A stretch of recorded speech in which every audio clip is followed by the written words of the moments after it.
Well, this is a very, very, very special program. I arranged I invited my friend Nabin Moktan, who I met in Nepal, and I invited him to do an interview and an episode so you all can benefit. I know he's not going to love what I'm going to say because you're not egotistical, but everyone needs to hear a little bit about his values and what he has to say. And not that he's preaching, but it's so simple and it's so beautiful. And just seeing you reminds me of you were welcome, Nabin. Welcome to the dessert course of my life.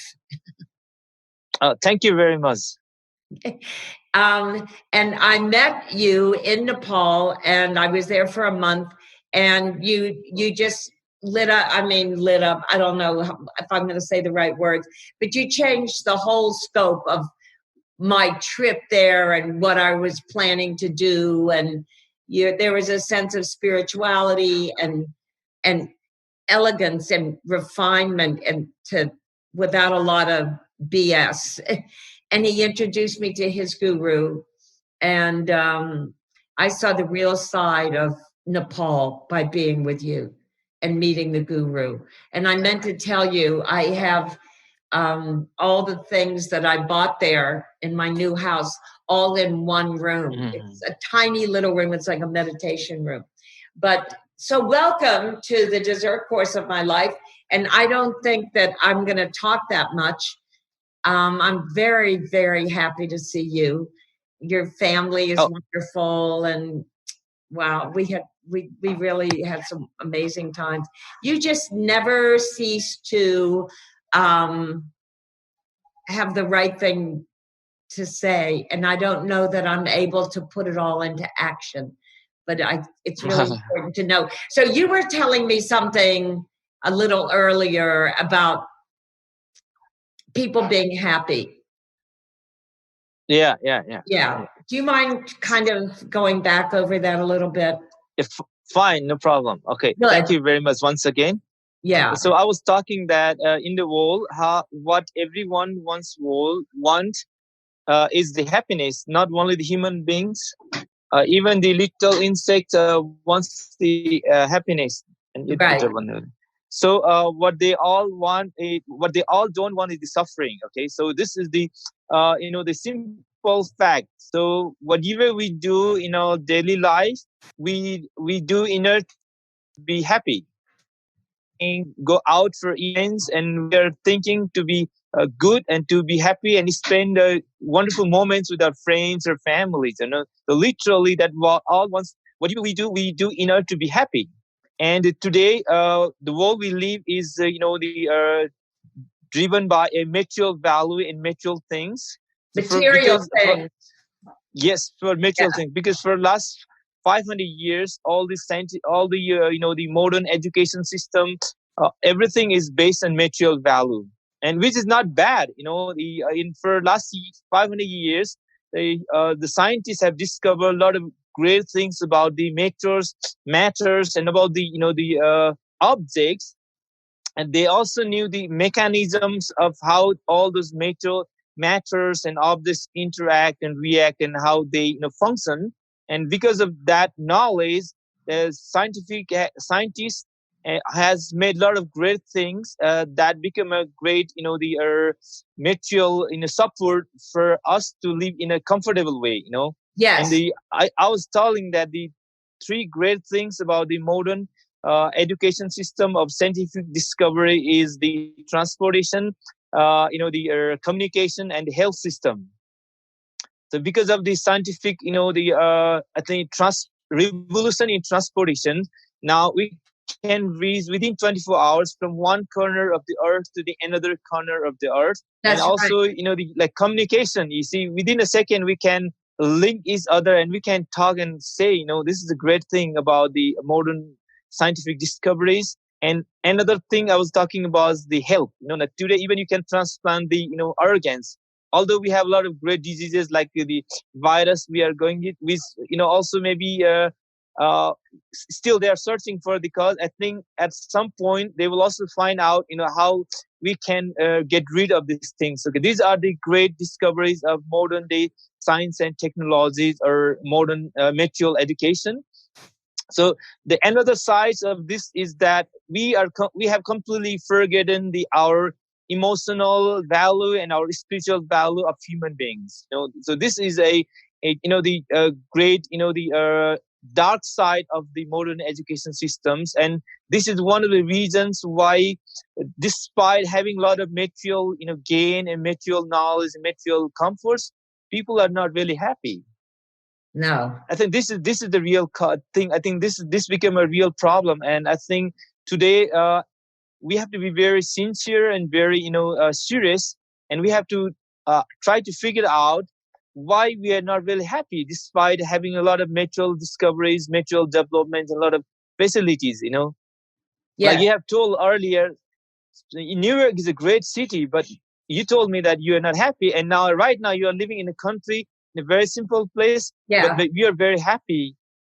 I think why that I'm is so the happy. Yeah. With all New York has to offer, it's wonderful. But just someone wrote that, how can you leave life behind? Thoreau went out of the city into the country, and they said, how can you leave life behind you? And he said, when in the country, I look out the window and I see trees blossoming and birds flying, and that's life. I mean, and that's not to say people who live there can't be, can't have purposeful lives, but we really have kind of lost the ball. I mean, you couldn't be more right. But then again, I get to communicate with you. This is crazy, with, I can look at you and talk to you, and that's brilliant. But where do we go wrong? We don't value, what are we doing wrong, Nabin? What do you think? I think now that, since we have two aspects, the material aspects and the emotional, or the spiritual aspects, there has to be a balance. Yes. I think that is the real point. There has to be a balance. We cannot ignore our spiritual and our the emotional aspects. This is not a crazy thing. Actually, this is the part of human beings. It's a part of everyone. But because of modern education systems, and we have our upbringing and our education, we think the emotional value and the spiritual value is the not the real thing, or that is nothing. So in order to just be happy, we just have to focus on the material things and material success, economic success. That is what we are really focusing on. And I think in that way, we have created an imbalance between our material aspects of our life and the spiritual or the Material emotional, aspects, yeah.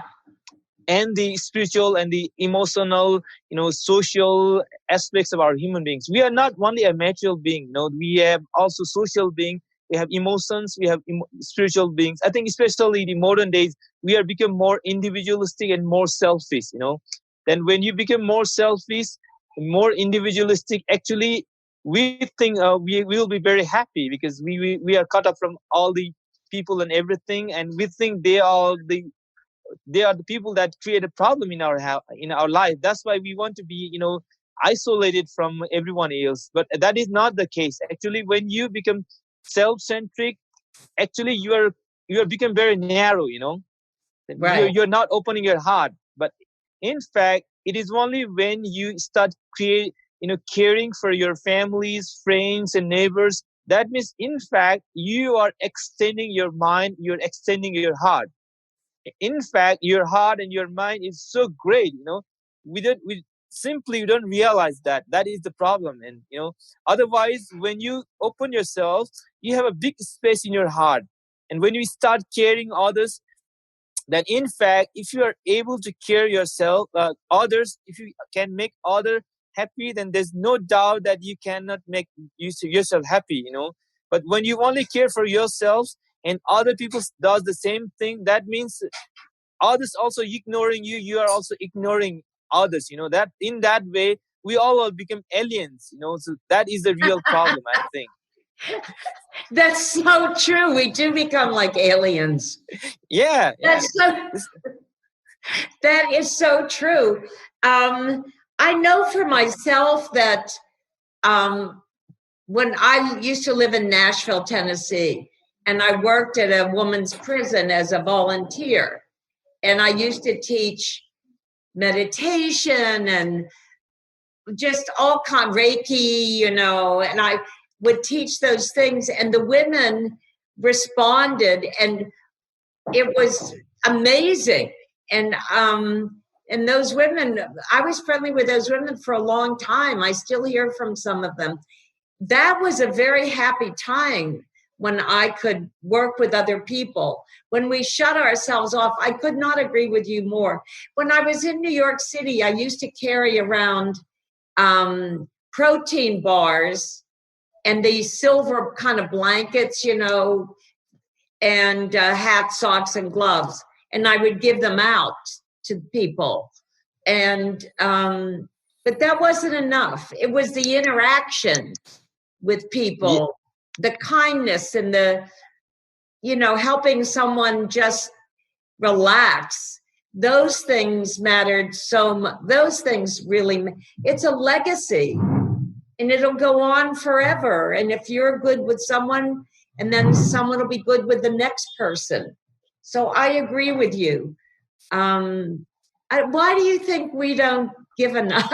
Why do you think, what's the imbalance? People want to be loved or cared about. Yeah, that's true. Yeah, everyone wants to be loved, and everyone wants to be cared. But what they forgot is they just focus on themselves. They want care from others, but they forget that they will have to also care for others. So that's again the problem of the self-centricism. So we become so self-centric. Okay, right. That is the problem. So I think this is the time we have to realize that we have, because without having realized where we are, we will not try to figure out the cause of it, and without figuring out the cause, we will not find the solution. So I think today we all have to agree that we are become so focused on ourselves. We can become very selfish. So that is the cause of all suffering. Now we have to realize that, and since having realized that, then we have to now think about how to open ourselves, how to start caring our family members, relatives, neighbors, and I think that is where we should start. This is it seems very simple, and sometimes it's also very difficult because we are so self-centered, and we don't want to care for others, and because we think caring others, we will not be happy. In fact, it's just the opposite. You can be very, very happy caring others, because when you care others, and in response they will also care you, they will also love you. So then the environment, whole situation will change. I think the whole world needs this. And then then I think when we start caring and loving each other and sharing each other, and then the whole world be like a living place. It will be a place where human being can live as a human being. Now I think most of the places we are living not as a human being, we are living just as a robots or the aliens. I like when you say aliens, because I think that you're right. I wonder what happens that people stop caring for other people. I watch my granddaughters, and they're 8 and 5, and I watch them with each other. I mean, everyone just wants to be loved. Before you answer that, I just want to say something, is that I just moved into this house. And when the lockdown came in New York City, my daughter and son-in-law picked me up, and my dog, and I stayed with them for 3 months. I didn't have really clothes. I mean, and I stayed with them for 3 months, and they showed me so much love, and my granddaughters too. lived together in the most beautiful way. And then when I got the house, they come and help me hang pictures. They carry things. I can't even begin to tell you how much they've done for me from the bottom of their heart. I mean, my daughter, she means it. She cares. And my son-in-law does. And we love each other. And I don't know how many people have the ability to have that wonderful kindness and trust, Nabin. We trust each other. I mean, it's a very unique thing. And it could have gone the other way. You know, when you're with people for 3 months, you think, oh my goodness, this and he does this and she does that. But it was nothing like that. So I guess what I just wanted to say that, but I guess the thing is, people, are they afraid to trust somebody? Are they afraid if they give something, there's not enough? I don't know where the not caring for other people comes from. Oh yeah, that is actually, again, the real cause is self-centricism. When you're self-centric and you become really insecure and you don't trust anybody. Well, that's interesting. So Yeah. that's true, because we lost the trust each other. And trust is great thing. Again, trust is even greater than the love. Without trust, there will be no genuine love. There's no genuine care. I think you raise a really great question. So we need to build trust among each other. Okay, that is what we will have to do. And I think there are a lot of things. There are also a lot of political causes, and there are also a lot of economic causes also behind this. For instance, in the past, even in Nepal, we are in a subsistence economic systems, and people are very simple. They work very hard. They work from dawn to dusk. They have simple foods.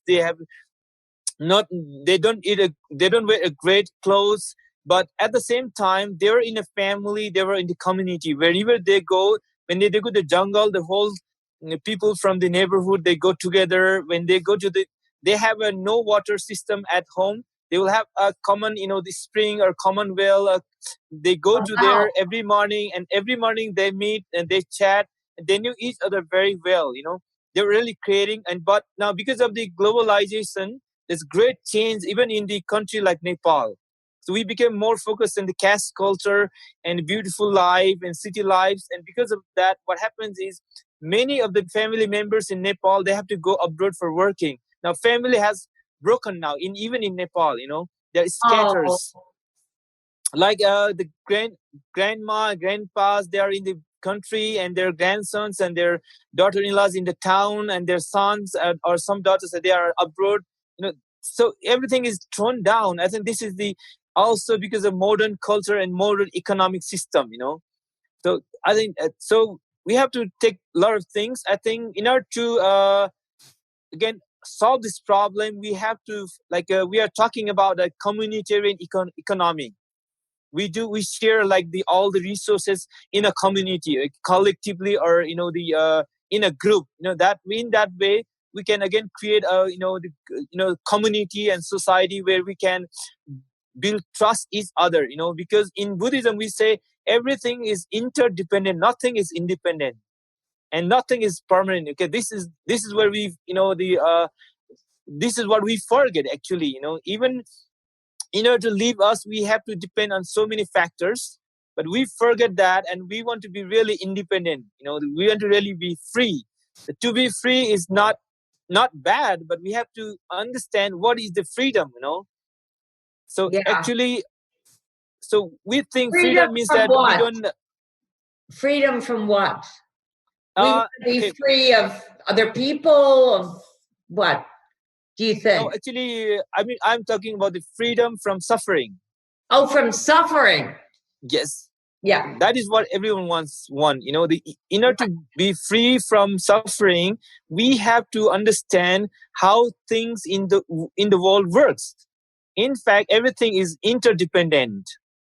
So running away from everyone else and everything, you will not be happy. So in order to be happy, you have to understand you are connected with so many people and so many things. And if you want to be happy, then you have to be you are also responsible for taking care of the other things that you are related to, other people that you are related to. We just forget that. That is again cause of suffering. See, for instance, even to live us, we have to eat, we have to breathe, we have to wear clothes. So all these are things. So in order to eat food, we are connected with the farmers. Right. If farmer didn't grow the food, we cannot eat anything. Without eating, we can't survive. You see, so even in order to breathe here, we need an oxygen. So that we are not independent, we are dependent on oxygens and food and water, so many things. So that our existence itself is interdependent on so many factors. But so that we have to care all those factors which are needed for us to live, be alive. So this is Right. the fact. So that means today we have to care for the natures. And what we think is today the greatest thing is the economy or the money. So that in order to become a great people or rich people, you have to exploit the natures, and then you become a great people, rich people. But we forget, destroying the nature, accumulating only the wealth, you will not survive. Because in order to survive, you need a nature. I absolutely. So my point is that we have to understand the interdependent nature of the things, and that we are not independent, we are interdependent on so many factors, and we have to take care of all the factors that we are interconnected or interdependent.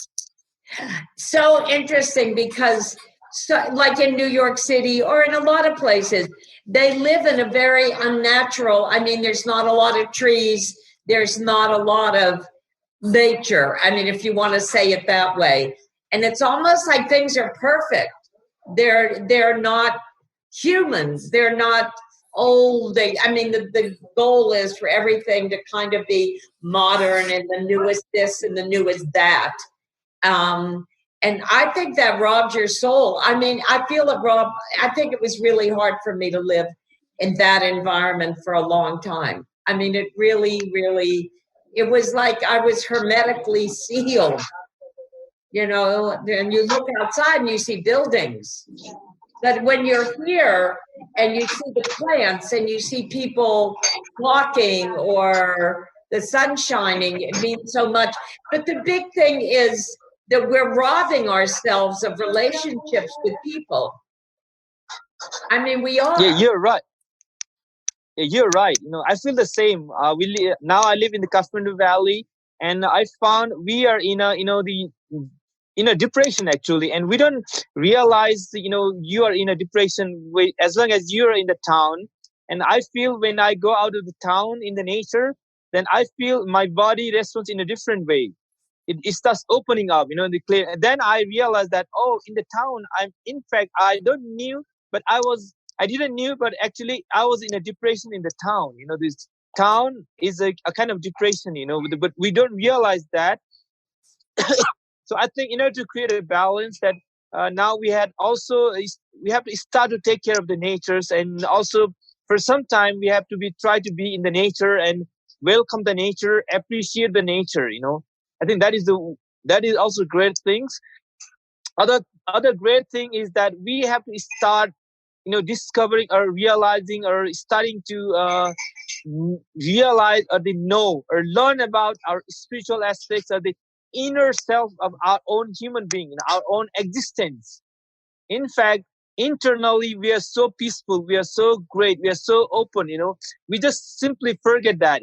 That is the big problem of the modern life system. So I think we have to realize that, and we have to start knowing ourselves today. And we live in the world without having knowing ourselves, because we are only focusing on external things. We know a lot of things about the external things, material things, but we know very little about our own self. What is that all about? You're 100% right. You're 100. I wrote to you and I said that I need a meditation teacher, and you said to me, "Yeah, Om Mani Padme," and I would say it, Om Mani Padme Jung Om, and it was so hard for me to leave the world and go inside and feel the vibration. It was like almost like I was leaving everything that I could see, and I was going inside, and I don't know that's not, I don't know why that's a scary thing. I think a lot of us, that's why a television or shopping, or it's a diversion from ourselves, which is the opposite of what we really need. Yeah, you're right. Today I think there's a great misunderstanding about the spirituality and the meditation. And we think that spirituality or meditation, that is something that people imagine or that people make up. Right. And that is not real. That is something fictitious. That's what we perceive. That is not the case. In fact, the meditation or spirituality is the real part of our human being, or our life, or our mind. Our consciousness. So then, uh, this is what we have to realize. I think the spirituality is so important for us. So this is not alien. This is actually part of our own self.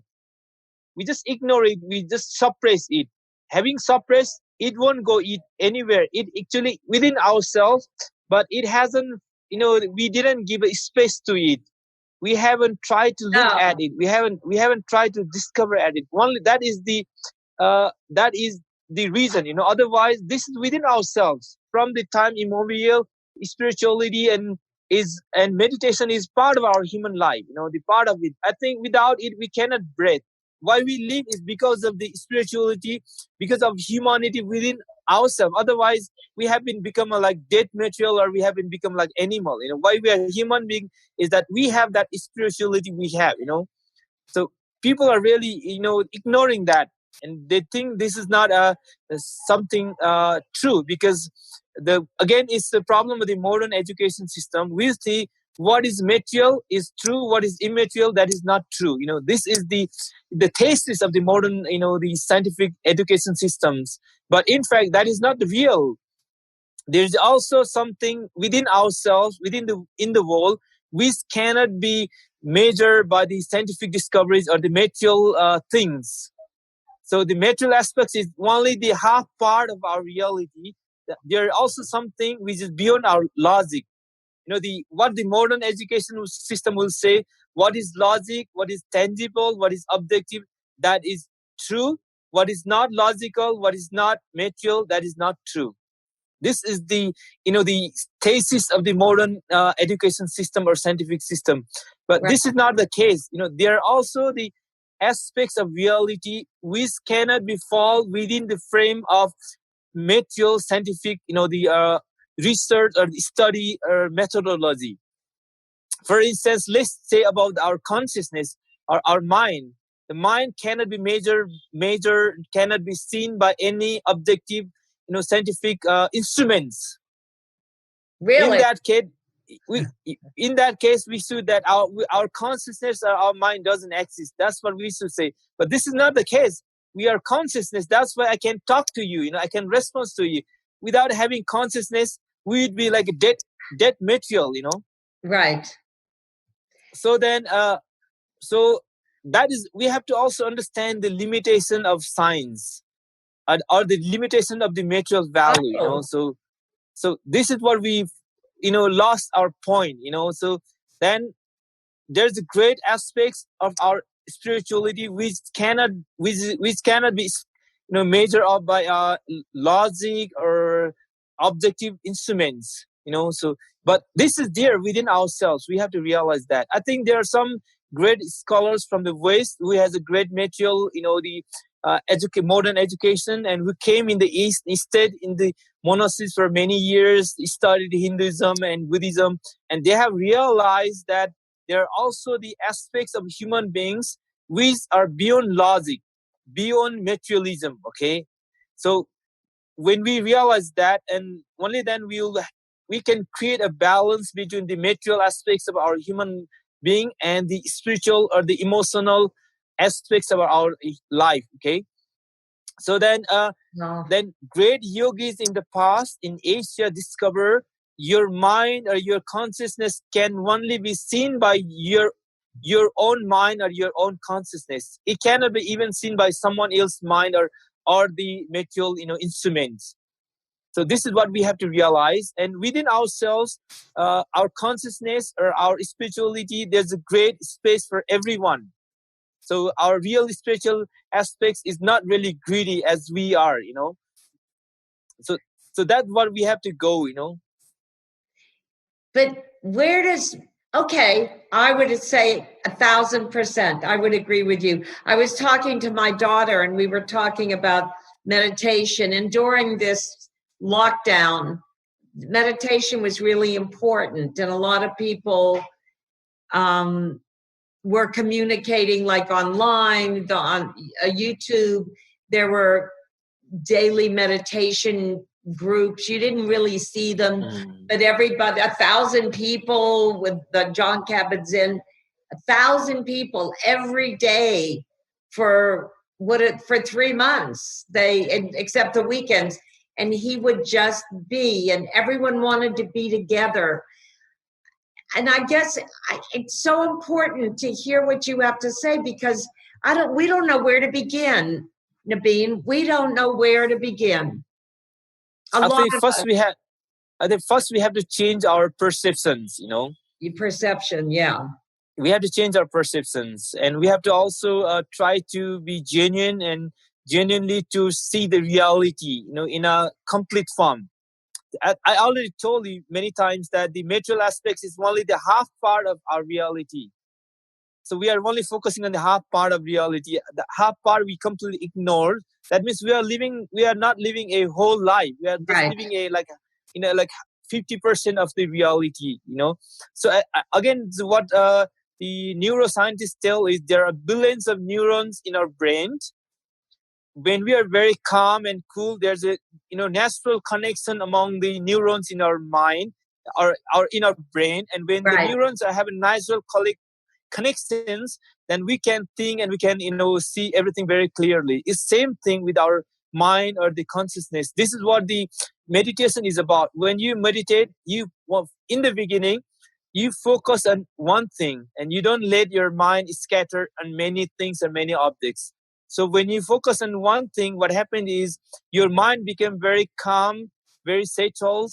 And when your mind became very settled and very calm, it became very stable. And when it became very stable, it became very clear.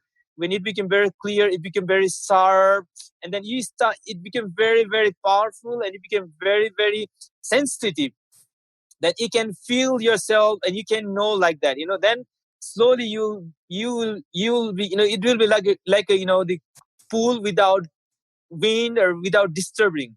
The pool which is very calm and it's very clear. So within that pool you can see, even when little insects moving around, you can clearly see. It's like that. When your mind is very calm, stable, clear, and you can see everything very clear. You are not confused. So this is this is how our mind is, and we can discover the clear, calm, and the very powerful, very transparent aspects of our mind through the method of meditation. And in that way, yes, please. No, I'm sorry. I guess I agree. I know what you're saying. And I think that a lot of the people listening are thinking, I like what he's saying. I agree with what he's saying. I don't know where to begin. And I wrote to you and I said, you're smiling because I wrote, I need you to be my meditation teacher. I mean, that I would be only so honored. But you said just Om Mani Padme Hum, Om Mani Padme.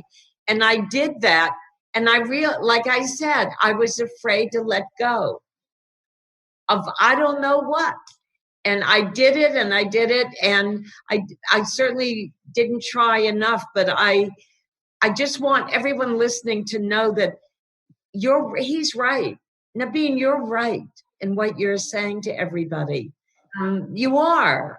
It's so obvious, of course. And I want them to get help, or they don't, people don't know where to begin. I guess that's a long way of saying I think people don't know where to begin. What is your meditation like? Well, there are different in the East. There are many. The we call uh, the skillful means. Actually, all the meditation is just a methodology to concentrate our mind, to settle down our mind, to become very peaceful and very kind. And when we are very peaceful and very clear, then only then we will see things as it is without disturbing it. Right now, we all have a perceptions. We have our own perceptions, our own ideas, and when we see things, we see through our the prejudices, biasness, and our perceptions. In that way, we don't see the reality as it is. So in order to see the reality as it is, we have to be free from concepts, free from prejudices, free from preoccupied ideas, the our ideologies. So we have to be first, we have to get rid of all these things and see the reality. Only then we can see the reality as it is. So first we have to get rid of all the all the perceptions we have made ourselves based Yeah, on our education system, or a lot of things. Okay, so which is very difficult things, and at the same time, which is very important, in order to see the things as it is, and having without seeing the reality as it is, we won't be free from suffering, because I told you that in reality, that everything is changing all the time. Everything is connected, but we don't see in that way. Or we can say everything is changing moment by moment, but we don't see. We see things in a very static way. We think things are very solid, very static, very permanent, and also we think if things are not very stable, not very tangible, right, we will get lost. That's what we think right now. right. But Wow. in fact, if we analyze the things, or if we see the things very minutely, everything is in fact changing moment by moment. So that change in itself is not a problem, but the not understanding that is a problem.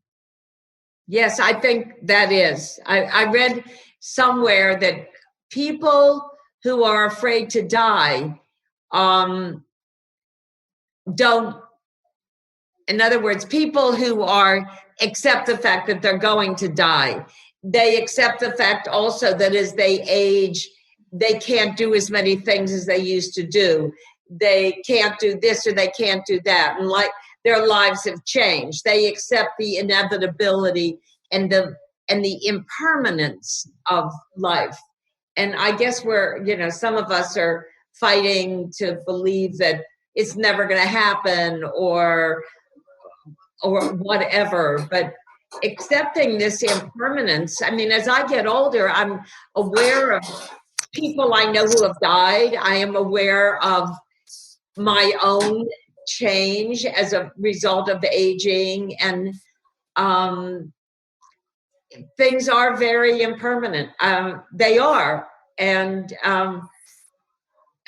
you're a great reminder of that for everyone. So, if I say to you, um, what is what is it like for you to meditate? How long do you meditate, and when do you do that? I think Mind if it's I very ask? good to. I think it's very good to do at in the morning. Morning. Morning is very a great time for meditation. Okay, uh, you can do in the morning. Okay, and I think in traditionally there are many ways of doing that in a very classical way. I think in a modern day, very simply, what you can do is for 5 to 10 minutes, you find some objects and you focus your mind on that object. Okay, that's how you can start. In the beginning, you just do for a very short time. If you do long time, it will be quite boring, and your mind will be running again, again slipping away. Okay, Right. that's the nature of our mind. You don't have to worry.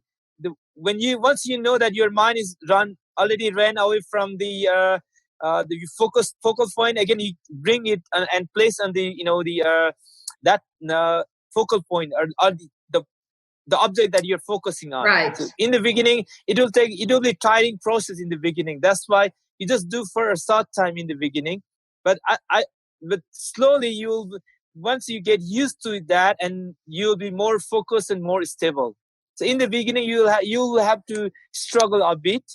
But the good thing of our mind is, however it seems to be, but it can be disciplined. Oh yeah.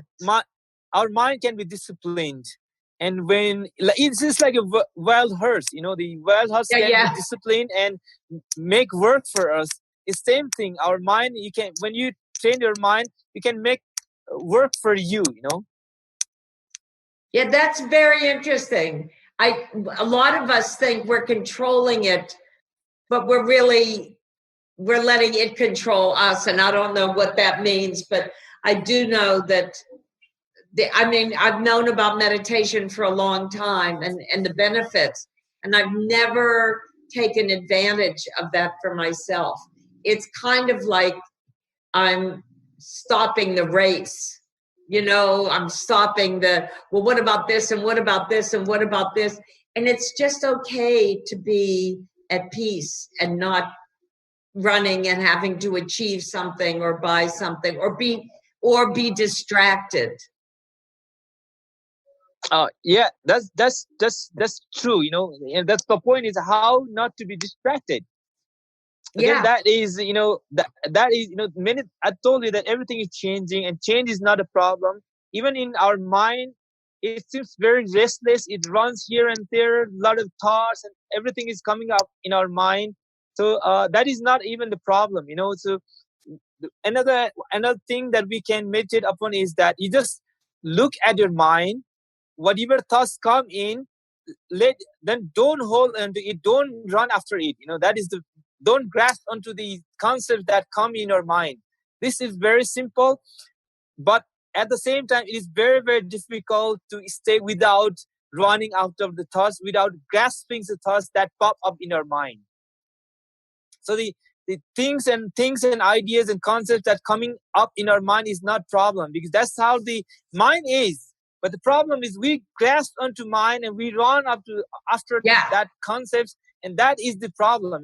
So the real goal of meditation is to let come everything in your mind, but don't react to it. Don't get, then don't get trapped by that. Don't get attracted by that, and don't grasp onto it.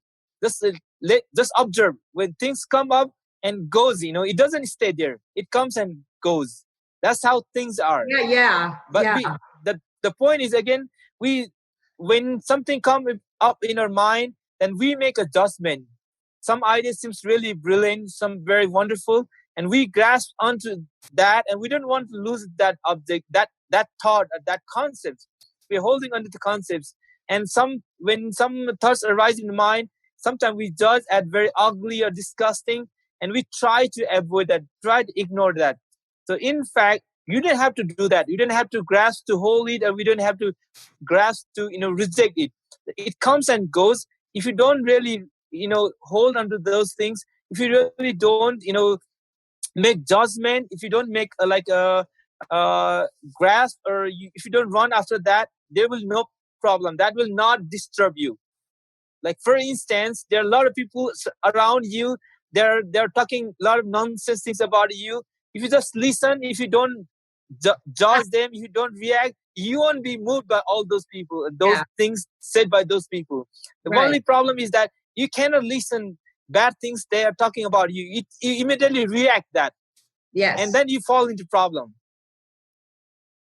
Funny you said that. I just read something about that. I just read something about that. Is what I once heard someone say, "What you think about me is none of my business."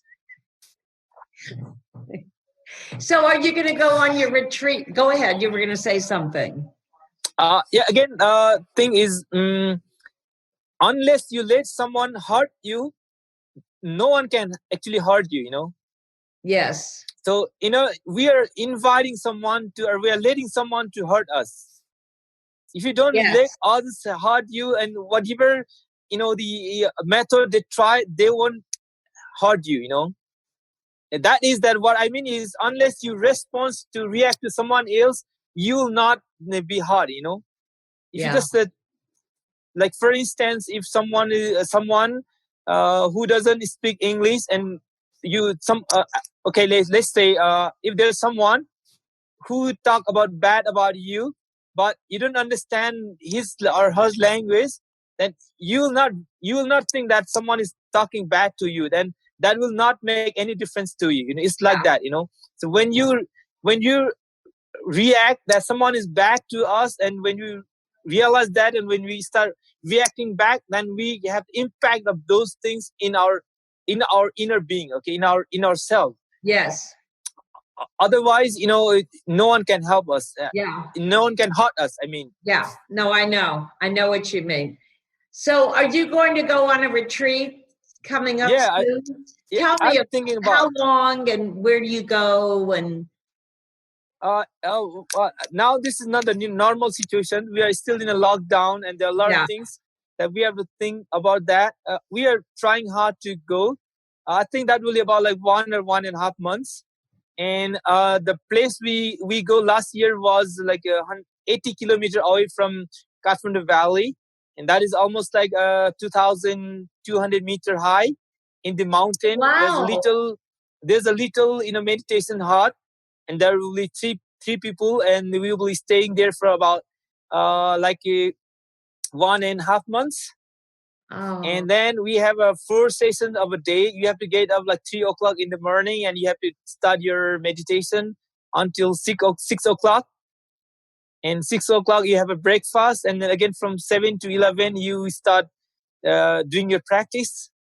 And 11 you have a break for the food, and then until 1 you have free time. From 1 o'clock to 4 o'clock again you have a practice, and 4 o'clock you are free and you have a dinner. And from 6 o'clock to 9 o'clock in the evening you have to practice, then you go to bed. That's how we start do in the retreat. Actually, that's a very restricted retreat. We don't see anyone. There will be no mobile phones, no TV, nothing, you know. How wonderful. Wow. Does it take you? You must be so happy when you see that place.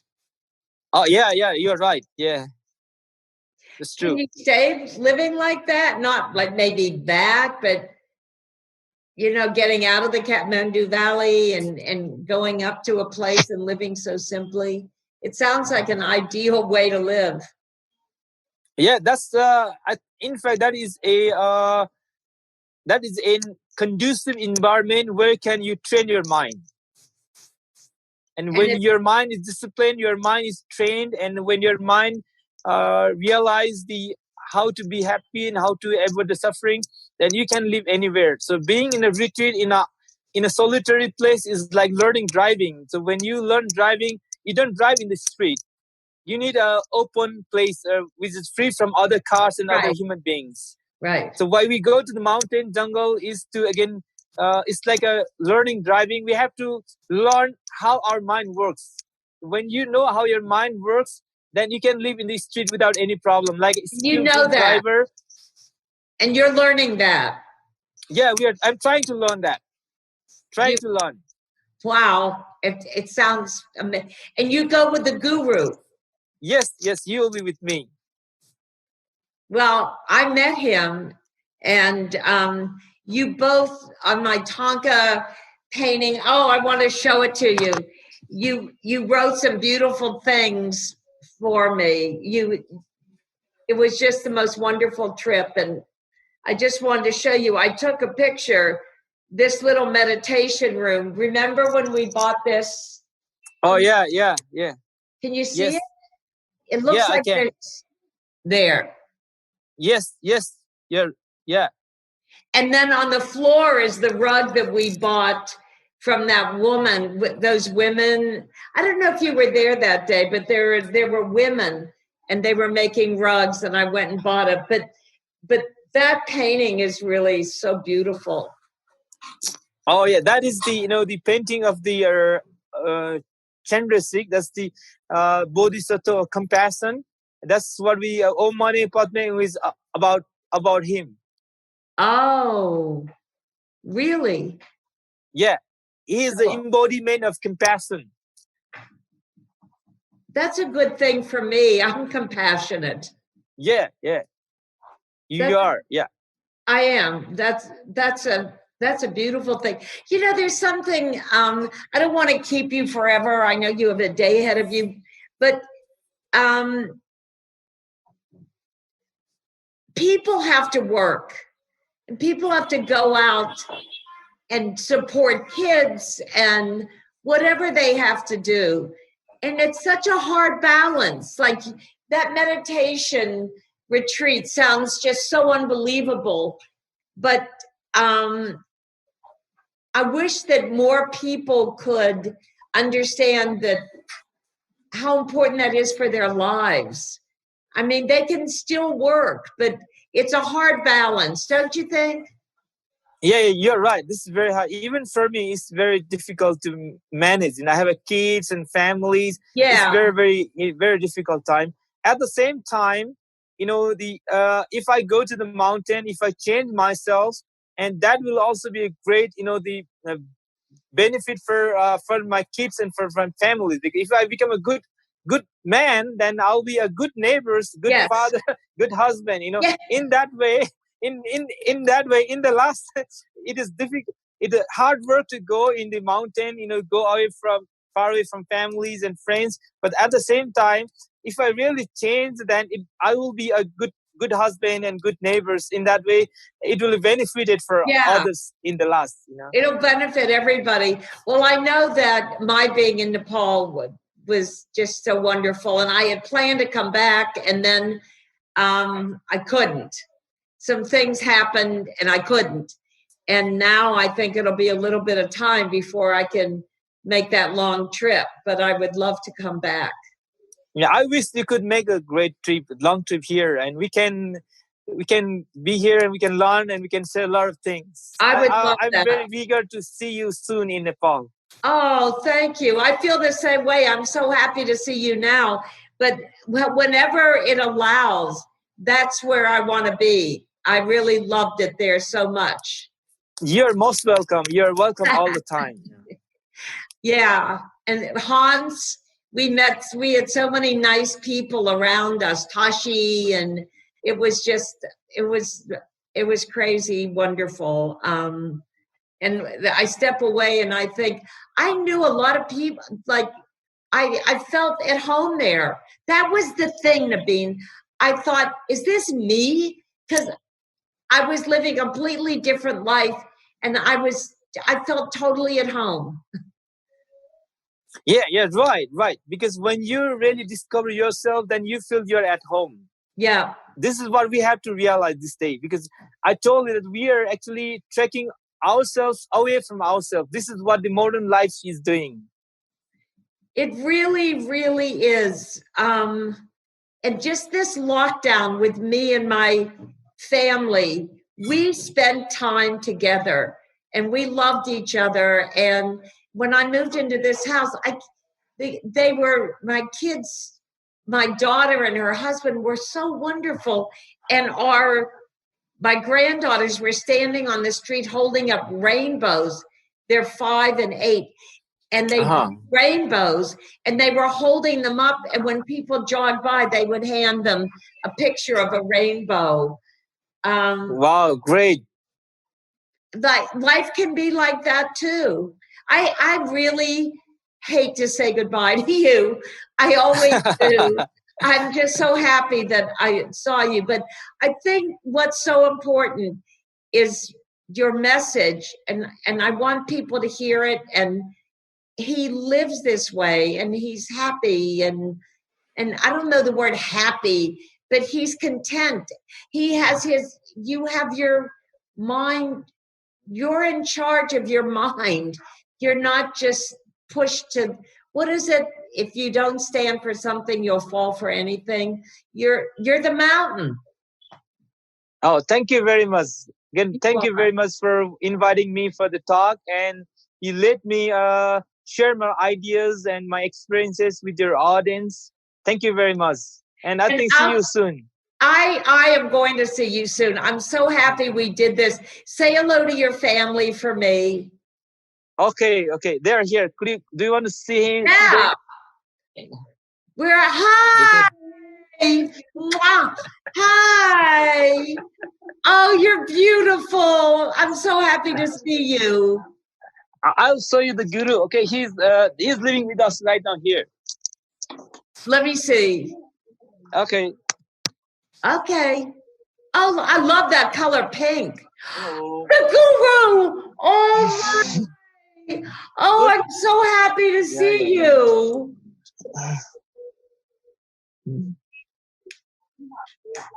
You don't have it like the Oh, I'm so happy to see him. Do you want to talk to him? Does he want to talk? Hello. Hello. Hello. Yeah. How You are good? you? Yeah, I pray. Yes. You I pray. praying. All animal, all men, good come side every time, every day, every morning prayer.